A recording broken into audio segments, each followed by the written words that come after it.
यह एक बहुत ही गंभीर मुद्दा है। भारत में कुल 25 हाई कोर्ट्स हैं और हाई कोर्ट्स में जजों की संख्या वर्तमान में जो होनी चाहिए उससे काफ़ी कम है। और इसी संदर्भ में बात उठ रही है उच्च न्यायालयों में, हाई कोर्ट्स में तदर्थ न्यायाधीश यानी एडहोक जज बनाने की। ये मुद्दा सिविल सेवा के परीक्षा की तैयारी करने वाले सभी विद्यार्थियों के लिए आवश्यक है। आम नागरिकों के लिए भी ये जानना बहुत ज़रूरी है कि ये मुद्दा क्या है, एडहोक जज कैसे नियुक्त किए जाते हैं, कितना नियुक्त किए जा सकते हैं और सुप्रीम कोर्ट ने क्या कहा है हाल ही में इस विषय पर। आगे बढ़े मैं बता दूं कि देश में कुल 25 हाई कोर्ट्स हैं, जिसमें कुल जजों का जो सैंक्शनड स्ट्रेंथ है वह है 1079। जी हाँ, 1079। और इसमें परमानेंट जज का जो टोटल नंबर है वो है 815 और जो एडिशनल जज हैं उसकी संख्या है 264। लेकिन स्थिति ये है कि अनेक हाई कोर्ट्स में 40% तक सीट वैकेंट है, नियुक्ति नहीं हो पाई है और कोई कोई कोर्ट 50% के स्ट्रेंथ से काम चला रहे हैं। और इसी संदर्भ में आज का वीडियो है कि यदि अपॉइंटमेंट में इतना समय लग रहा है तो क्यों नहीं एडहोक जज यानी तदर्थ न्यायाधीशों की नियुक्ति की जाए। सुप्रीम कोर्ट ने इस संदर्भ में 20 तारीख को ये जजमेंट दिया है। बहुत इंपॉर्टेंट जजमेंट है कि फॉर अपॉइंटमेंट ऑफ एडहोक जजेज यानी तदर्थ न्यायाधीशों की नियुक्ति के बारे में कहता है। इसका संवैधानिक प्रावधान है। A bench comprising the Chief Justice of India S.A. Bobde, Justice Sanjay Kishan Kaul and Surikant has issued the guidelines on 20th of April 2021 for invocation of Article 224A। यही आर्टिकल है 224A जिसके तहत तदर्थ न्यायाधीशों की नियुक्ति की जाती है। इन द केस ऑफ लोक प्रहरी वर्सेस यूनियन ऑफ इंडिया 2021, यानी इस मामले में सुप्रीम कोर्ट ने ये व्यवस्था दिया है कि किस तरह से ये नियुक्ति करनी है, जो कि एक इंपॉर्टेंट जजमेंट आया है। और यूपीएससी बीपीएससी पर्सपेक्टिव से अगर देखें तो इस टॉपिक का क्या महत्व है। प्रीलिम्स में अगर देखें आर्टिकल 224A से क्वेश्चन आ सकता है। मेंस के लेवल पर जीएस में पेपर 2 में यूपीएससी में अपॉइंटमेंट ऑफ रिटायर्ड जजेस in the high courts under 224A, ये फुल क्वेश्चन आ सकता है मेंस में लिखने के लिए। अभी मुद्दे को हम टच करते हैं, अपॉइंटमेंट ऑफ रिटायर्ड जजेस अंडर आर्टिकल 224A। कहने का मतलब है कि संविधान में ही प्रावधान है कि जो रिटायर्ड जजेज हैं, सेवानिवृत्त जो जज हैं हाई कोर्ट के, वे सेवानिवृत्ति के तुरंत बाद उसी हाई कोर्ट में एडहोक जज बन सकते हैं, तदर्थ न्यायाधीश बन सकते हैं।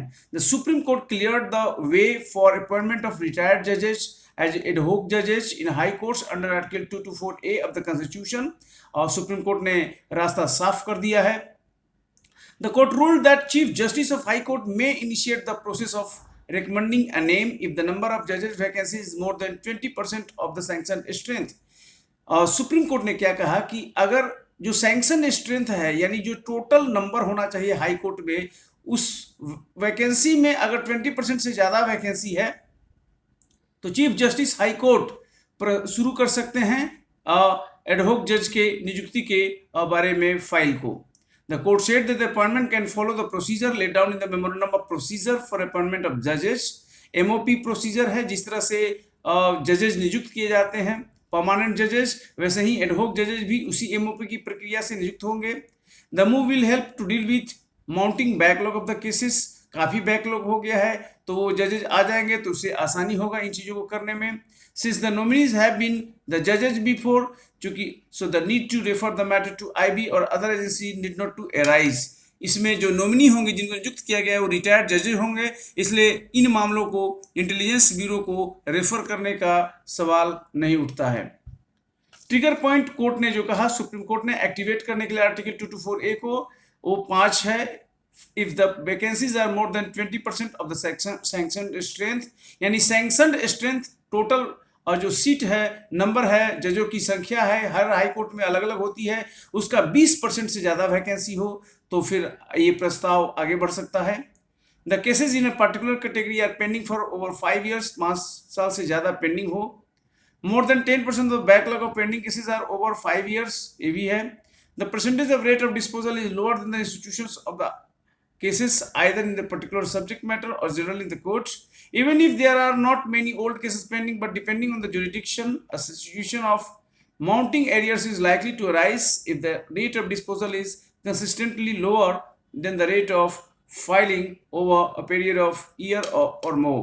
So that's the trigger point. जिस केस में आर्टिकल 224A को एक्टिवेट करना है, सुप्रीम कोर्ट के ये 5 गाइडलाइन बताए गए हैं, ट्रिगर पॉइंट बताए हैं कि किस केस में तदर्थ न्यायाधीश नियुक्त हो सकते हैं। The time to complete the process, the court observed period of 3 months would be sufficient to complete the appointment process, यानी 3 महीने के अंदर ये अपॉइंटमेंट प्रोसेस हो जाना है।